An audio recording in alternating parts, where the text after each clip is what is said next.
السلام عليكم ورحمة الله وبركاته. اخواتي واحبابي في الله، عاملين ايه يا حبايبي؟ اتمنى يا رب تكونوا بخير.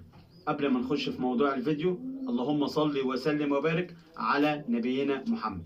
بحب اشكر كل اللي بيدعمني باي شكل من الاشكال، سواء اللي بيعمل لي لايك على الفيديو او بيكتب لي تعليق فيه كلمة طيبة، او ان هو اول مرة يتابعني او يشاهدني، ان هو بيشترك في القناة وبيفعل زر الجرس عشان يوصله كل جديد. كل ده بيخليني ان انا استمر واقدم محتوى مفيد وعن تجربة بفضل الله يفيد الغاوي والغية المصرية. كلامنا النهاردة عن منتج عاوز الغواة تشتغل بيه على الحمامتين بتوعي، بسبب دروب حصل عند الغواة الحمام، والدروب ده بسببه ممكن مشاكل كتير تظهر على الحمام اللي عندك او تخسر حمامك. طيب ايه هو الدروب؟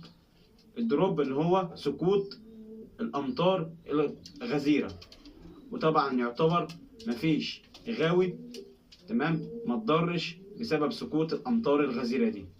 وفي نفس الوقت سقوط الامطار الغزيرة دي خلت يبقى في انخفاض في درجات الحرارة، يعني الجو بقى شديد البرودة، وكل ده بيخلي في مشاكل تظهر عندك وممكن يخلي الحمام يقع منك.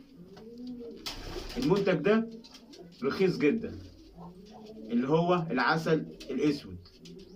العسل الاسود كلنا عارفين ان هو بيتم استخلاصه من قصب السكر، طبعا بيمر بمراحل من الغليان والتنقية وبيتحول الى سائل غامق بيبقى لونه اسود. طب بتبقى طبعا الكثافة بتاعته او القوام بتاعه بيبقى عالي، بيحتوي على المعادن زي المغنيسيوم والبوتاسيوم والحديد والكالسيوم والمنجنيز، وبيحتوي على فيتامين ب.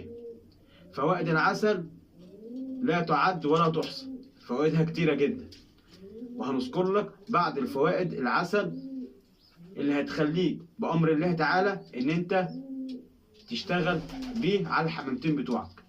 العسل الاسود بيحتوي على نسبة حديد عالية، وده طبعا بيشفي من فقر الدم. يعني لو الحمام عندك مصاب بفقر في الدم، فانت لما تبدأ تدي جرعة العسل الاسود دي للحمام بيخلي الحمام طبعا يبقى ما عندوش فقر دم.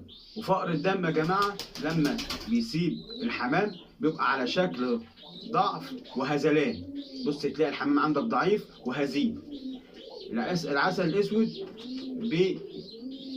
يبقى يعني من فوائده ان هو بيقي من الجدري والروشه، وكمان طارد للديدان اللي موجوده في امعاء الطائر اللي بتتكون من الاكل الملوث او المياه الملوثه.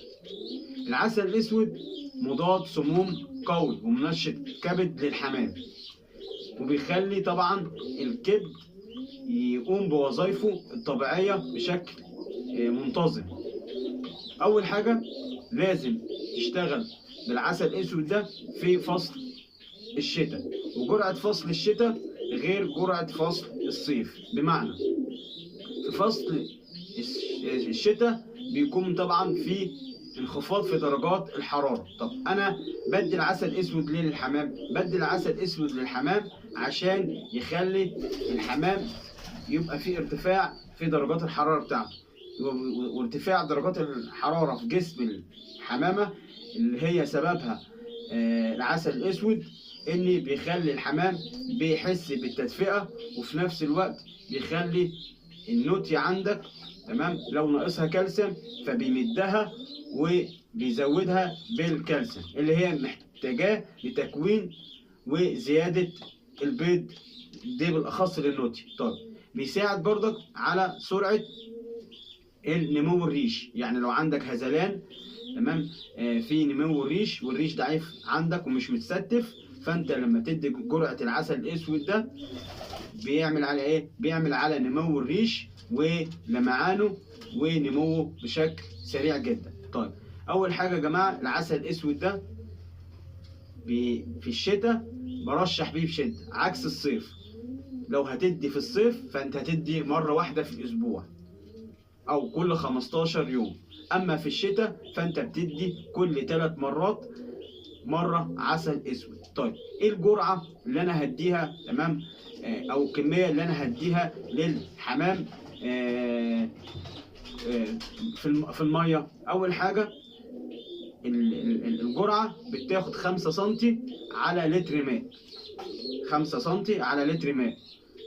طيب و5 سم على لتر ماء ده بتحط عليه او بتعصر عليه نص ليمونه، وتقلبهم كويس وتقدمهم للحمام كل 3 ايام في الشتاء.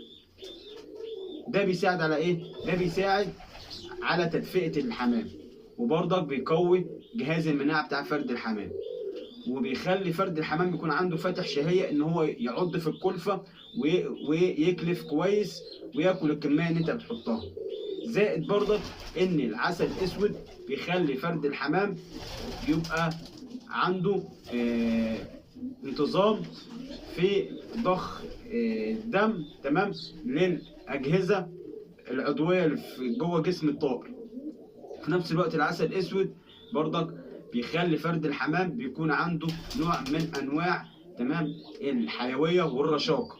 وفي نفس الوقت العسل الاسود بيعمل على اذابة الدهون عند الحمام. يبقى الجرعة، تمام، للتذكرة وللتأكيد ان انت بتدي كل 3 في الشتاء، كل 3 ايام بتدي مرة واحدة، تمام، يعني بتريح 3 ايام وتدي جرعة، او بتدي جرعة وتريح 3 ايام. بتدي الجرعة ازاي؟ تسحب 5 سم من العسل الاسود ده وبتحطه طبعا على لتر مية وبتعصر نص ليمونة وبتقلب كويس وبتقدمه للحمام. بيساعد كتير على عدم انتشار امراض، وبيساعد كتير على عدم ظهور مشاكل عندك، وبيحافظ على حمامك بفضل الله. وعلى فكرة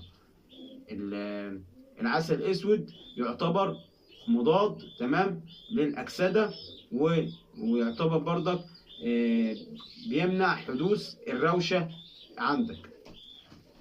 طبعا الغرض من فيديوهاتي ان انا اقدم لك محتوى مفيد يفيدك ويفيد الغاية بأمر الله تعالى.